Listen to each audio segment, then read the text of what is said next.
विनोद सिंह, लखनऊ।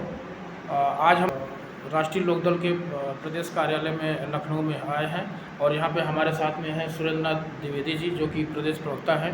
हम इनसे जानेंगे कि निकाय चुनाव पर इनकी रणनीति क्या है और किसानों से रिलेटेड जो समस्या है उस पर इनके क्या कामकाज है, और भविष्य में लोकसभा चुनाव है तो ये अकेले ही चुनाव लड़ने का इनका मन है या किसी के साथ में गठबंधन चल रहा है। हमारे साथ प्रदेश प्रवक्ता ये सुरेंद्र नाथ द्विवेदी जी हैं। आज हम इनसे जानेंगे कि भविष्य में जो लखनऊ में नगर निकाय चुनाव है और लोकसभा चुनाव की क्या तैयारी चल रही है। सबसे पहले तो सर आपको जीके न्यूज़ लाइव को समय देने के लिए आपका बहुत बहुत धन्यवाद सर। बहुत बहुत धन्यवाद सर। सबसे पहले तो ये हमारा प्रश्न रहेगा कि ये नगर निकाय चुनाव सर आप अकेले लड़ रहे हैं कि सर किसी के साथ आपका गठबंधन है सर? हम बहुत पहले से ही गठबंधन के साथ चल रहे हैं। हमारा गठबंधन समाजवादी पार्टी के साथ है और आगे भी रहना है, और हम ये नगर निकाय चुनाव उसी गठबंधन के साथ लड़ रहे हैं, जिम्मेदारी से लड़ रहे हैं और बड़ी जिताऊ और टिकाऊ दोनों उम्मीदवार सोच करके हम लोग उम्मीदवार भी दे रहे हैं।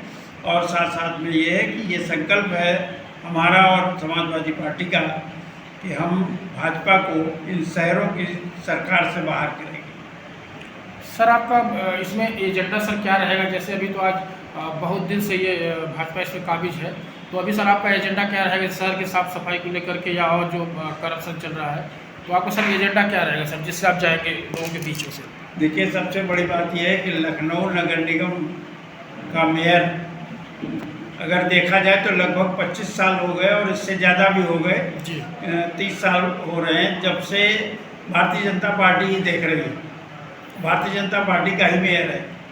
लेकिन विचित्रता इस बात की है कि राजधानी में न तो सफाई व्यवस्था आपको मिलेगी, हजरतगंज जो विधानसभा के आसपास का इलाका अगर छोड़ दिया जाए तो कहीं भी आपको सफाई नहीं मिलेगी, कूड़े के ढेर मिलेंगे, नालियाँ बजबजाती हुई मिलेंगी और जल निकासी की कोई व्यवस्था नहीं मिलेगी। थोड़ी सी बरसात में सबकी कलही सामने आ जाती है कि राजधानी का ये हाल है। जब राजधानी का ये हाल होगा तो प्रदेश के दूर दूर के इलाकों का क्या हाल होगा, इसका अंदाज़ा जनता स्वयं लगा सकती है। और अब जनता इनके झूठे खोखले वादों से ऊब चुकी है। इनके बात और व्यवहार पर किसी भी प्रकार का यकीन प्रदेश की जनता में नहीं है। निश्चित रूप से नगर निकाय चुनाव में इन्हें सत्ता से बाहर करने का काम किया जाएगा। सर आपकी बहुत बड़ी पार्टी सर रही है ये राष्ट्रीय लोकदल, और बहुत पुरानी पार्टी है, लेकिन सर आपका दायरा सर बहुत एक सीमित सर है। इसके सर पीछे कारण क्या रहा सर? देखिए, एक समय था जब हमारे किसान मसीहा चौधरी चरण सिंह जी थे जी, तो पूरे देश में राष्ट्रीय लोकदल था जी। चाहे केरला हो, हम आपको नाम भी गिना दें, अगर बीजू पटनायक को लिया जाए, नवीन पटनायक जी के पिताजी जी, वो भी लोकदल में थे, लालू यादव भी लोकदल में थे, नीतीश कुमार भी लोकदल में थे, मुलायम सिंह यादव भी लोकदल में थे। तो चारों तरफ लोकदल का बोलबाला था जी। लेकिन उसके बाद सब क्षेत्रीय पार्टियां बनती गई और लोकदल को हम अगर कमज़ोर कहें तो कमज़ोर नहीं कहेंगे, बल्कि हम ये कहेंगे कि हमारे अन्य भाइयों ने अपना अपना नया घर बना लिया। जिस तरह परिवार बढ़ जाता है तो कई घर बनाने पड़ते हैं, शायद उसी तरह से लोगों ने घर बना लिए और इसमें लोग जनता की नज़र में आने लगा कि शायद लोकदल कमज़ोर हो गया है। लेकिन ऐसा नहीं है। लोकदल की जड़ें इतना मजबूत हैं कि लाख लोगों ने प्रयास किया कि लोकदल समाप्त हो जाए, लेकिन लोकदल समाप्त होने वाला नहीं है, क्योंकि इस देश में हमारे नेता चौधरी चरण सिंह जी ने किसानों को किसान बही दे करके खेती का मालिक बनाया था। जी। आज जो गांव की पटरियों पे लोग चल रहे हैं, जो नहरों की पटरी है जिस पे चलने का अधिकार नहीं था जनता को, केवल अधिकारी चल सकते थे, वो भी अंग्रेजी शासन के, तो चौधरी चरण सिंह जी ने वो भी अधिकार दिया था। ये शायद अभी बहुत सी जनता को मालूम ना होगा कि चौधरी साहब ने क्या अधिकार जनता को दिए। सर चरण जी का एक सर बहुत पुराना किस्सा है कि वो एक थाने में प्रधानमंत्री थे उस समय, वो एक थाने में जाते हैं और वहाँ पे एक ट्रायल करते हैं जहाँ पे कि एक रिपोर्ट लिखाने के बहाने वो थाने में जाते हैं पता करने कि यहाँ पे कैसा भ्रष्टाचार है। तो वहाँ पे सर पैसा लेके फिर एफआईआर लिखने की बात होती है। उस बात को उन्होंने उजागर किया और उसको वहाँ के पूरे अधिकारियों को सस्पेंड किया।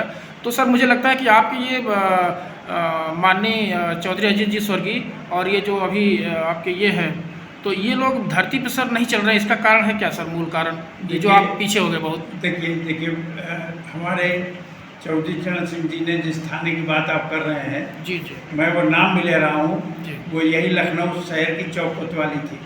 जी, और कांस्टेबल से लेकर के इंस्पेक्टर तक खड़े खड़े सस्पेंड किया था और दूसरे ने चार्ज लिया था वहाँ पर। जी सर, तो ये मैंने अपनी आंखों से देखा है उनका यहाँ कारनामा, और जिस तरह से उन्होंने कारनामा करके दिखाया पूरे प्रदेश को, पुराने साथी उनके यहाँ सर कि शासन कैसे चलता है। जी सर, मैं उसका चश्मदीद गवाह भी रहा हूँ, क्योंकि उस समय मैं 11वीं क्लास में पढ़ रहा था और वही चौक कोतवाली के पड़ोस में ही कॉलेज है, कालीचरण इंटर कॉलेज में, वहाँ का विद्यार्थी था। अच्छा, और मुझे पता था, मैं सामने देखने भी गया था। जी तो और यही कारण है कि मैं पूरी उम्र हो गई कि मैं राष्ट्रीय लोकदल में हूँ, चौधरी साहब की नीतियों पर चल रहा हूँ, और हमारे चौधरी अजीत सिंह जी और अब चौधरी जयंत सिंह जी उन्हीं नीतियों को आगे बढ़ा रहे हैं। लेकिन जनता में जो अविश्वास पैदा हो गया था अलग अलग क्षेत्रीय पार्टियों के बनने से, शायद राष्ट्रीय लोकदल कमज़ोर हो गया है, लेकिन वो कमज़ोर नहीं हुआ था। आज वही विश्वास चौधरी जयंत सिंह के नेतृत्व में फिर से जनता के अंदर कायम हो रहा है, और हम धीरे धीरे अपने मजबूती के साथ बढ़ रहे हैं। नहीं सर, अगर पश्चिम में आप तो सर बहुत पुराने हैं, पश्चिम में सर जो रियलिटी है उसको सर आप बोलिए। जो पश्चिम में सर आप हैं 2, 3, 4 सीटों पे, उसके सर जैसे सर आप पूरब करवाते, पूरब में सर बिल्कुल आप साफ हैं।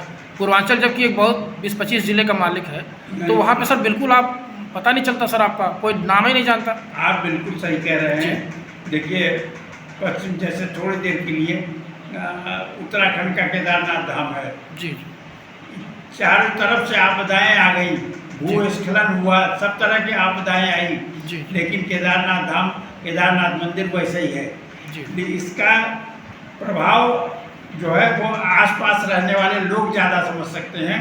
अगर बलिया के लोग से पूछा जाए तो कोई कोई बता पाएगा। ठीक वही राष्ट्रीय लोकदल की है कि हम पश्चिम में, चूँकि चौधरी साहब का परिवार वहीं पैदा हुआ, वहीं उनका कर्म क्षेत्र रहा, तो वहाँ उनका प्रभाव अब भी कम नहीं हुआ है। लेकिन पूर्वांचल में प्रभाव लोगों की नज़र में विश्वास जमते जमते समय लगेगा, और निश्चित रूप से वो समय फिर से आएगा कि चौधरी जयंत सिंह के नेतृत्व में पूरे प्रदेश में राष्ट्रीय लोकदल नजर आएगा। अच्छा सर, सामने अब 10-11 महीना रह गया सर लोकसभा चुनाव में, तो मुझे नहीं दिख रहा है कि सर ये विपक्ष एकजुट हो पाएगा, या भविष्य में जैसे अभी देखिए कोई मुद्दा नहीं विपक्ष पास है।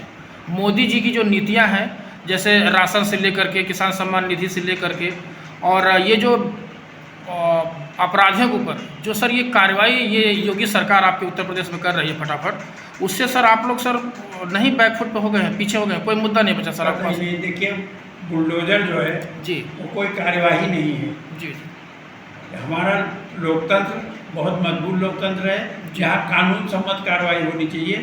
कोई भी कानून ये कहता है कि किसी को सुनने का मौका दिए बगैर आप उसके घर पर बुलडोजर चला दें।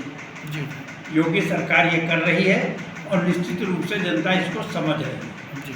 ठीक है, आपके कह देने से कि किसी ने अवैध कब्जा किया है, तो वो अवैध कब्जा प्रूफ तो किया जाए, उसको सिद्ध तो किया जाए कि अवैध कब्जा है, उसको सुनने का मौका तो दिया जाए, उसके कागज तो मांगे जाएं। लेकिन योगी सरकार ऐसा कुछ नहीं कर रही।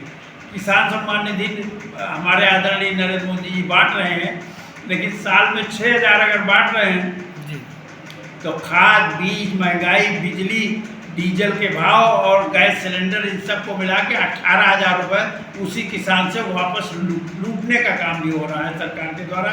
तो ये सब किसान भी समझ चुका है, जनता भी समझ चुकी है कि 5 किलो राशन फ्री दे करके उसका वोट लेना चाहते हैं। अब जनता उनके बहकावे में आने वाली नहीं है। जनता ने पूरी तरह समझ लिया था कि वो अच्छे दिन जो ये कह रहे थे ये अपने लिए कह रहे थे, लेकिन जनता अपने लिए समझ बैठी थी। ये जनता ने अफसोस किया है बाद में, और निश्चित रूप से इन्हें चाहे गांव की सत्ता हो, चाहे कस्बों की सत्ता हो, चाहे टाउन एरिया की सत्ता हो, चाहे शहरों की सत्ता हो, या प्रदेश और देश की सत्ता हो, धीरे धीरे सारी सत्ता से इनको बेदखल करके वहाँ पर जनता का शासन, असली लोकतंत्र स्थापित किया जाएगा। नहीं सर, जैसे आप कह रहे हैं कि जैसे ये बुलडोजर चलना ठीक नहीं है, जैसे हम अतीक को ले लें, मुख्तार को ले लें सर, तो ये लोग सर अधिकारी, नीचे से अधिकारी, बड़े अधिकारियों को सर ये किस तरह ये लोग रखते थे, इनके थाने जेल में दरबार लगते थे, किसी को कभी भी सर उठवा लेते थे अपने यहाँ, किसी को मार देते थे, डरा। सर वो गलत नहीं था क्या सर? क्या हाथरस की जैसी बेटी को डीजल जाल डाल करके और योगी सरकार में जलाया गया, क्या ये अपराध नहीं है? क्या अतीक का ही अपराध नजर आता है? अपराध इनका भी नजर आता सर ये सर जवाब नहीं। जिलाधिकारी की उपस्थिति में डीजल डाल करके जो है उस बच्ची को जला दिया गया। द्विवेदी जी प्लीज, ये इसका उत्तर नहीं है, प्लीज आप इस पे उत्तर दीजिए। जो अतीक कर रहा था क्या वो सही था क्या? ये तो मान लीजिए चलिए, ये दूसरा मामला है ना। मैं अतीक का जी अपराधी की बात कीजिए सर। मैं अतीक का हमदर्द नहीं हूँ जी जी, न मैं अतीक अहमद के पक्ष में बोल रहा हूँ। जी। मेरा ये कहना है कि आप पार्टी विद द डिफरेंस कहते हैं अपने को। अगर अतीक गलत था तो आप और आपके अधिकारी कहाँ से सही हैं अगर हाथरस ऐसे कांड हो रहे हैं? ये तो सर सदियों से चला है ना। हम ये नहीं कह रहे कि अभी योगी सरकार में अतीक कितना पनपा बढ़ा। ये तो सर सपा बसपा सब में रहा, वो सबने टिकट दिया उसको। एमपी एमएलए किसने बनाया सर? अतीक को, मुख्तार को तो भाजपा नहीं बनाई। देखिए अगर गिना जाए तो आज भी केंद्रीय सत्ता से लेकर के और इनकी प्रदेश की सत्ता तक कितने खूंखार अपराधी जो मंत्री बने हुए हैं और जो विभिन्न पदों पर काबिज हैं, तो उनको फिर हटाइए, फिर पूरा शासन सफाई लोकतंत्र पैदा कीजिए और एकदम पारदर्शिता लाइए कि आपके यहाँ कोई अपराधी मंत्री नहीं है। तो सर आप लोग इसके लिए आंदोलन कीजिए, बैठिए धरने पे। अब इसके धरने पे बैठने की आवश्यकता नहीं है। अब लोकसभा चुनाव आ रहा है, बेनकाब किया जाएगा एक एक को। ठीक। अच्छा सर, ये भविष्य में लोकसभा चुनाव भी है सर, तो इसमें अभी नगर निकाय चुनाव में तो आपने बता दिया गठबंधन रहेगा। भविष्य में सर सपा के साथ ही रहेगा सर, कोई और भी आप साथ? भी गठबंधन है और मुझे बहुत कुछ उम्मीद है कि संपूर्ण विपक्ष एक साथ मिलकर के चुनाव लड़ेगा ताकि कोई कोर कसर न रह जाए। इन्हें सत्ता से बेदखल करने में पूरी ताकत लगा देगा विपक्ष और इन्हें सत्ता से बाहर करेगा। ठीक। तो ये थे राष्ट्रीय प्रवक्ता द्विवेदी जी। इन्होंने कहा कि भविष्य में भी हमारा गठबंधन रहेगा समाजवादी पार्टी के साथ और ये पूरी दमखम से लड़ेंगे और ये चुनाव में जीत हासिल करेंगे। मैं विनोद, जीके न्यूज़, लखनऊ। धन्यवाद।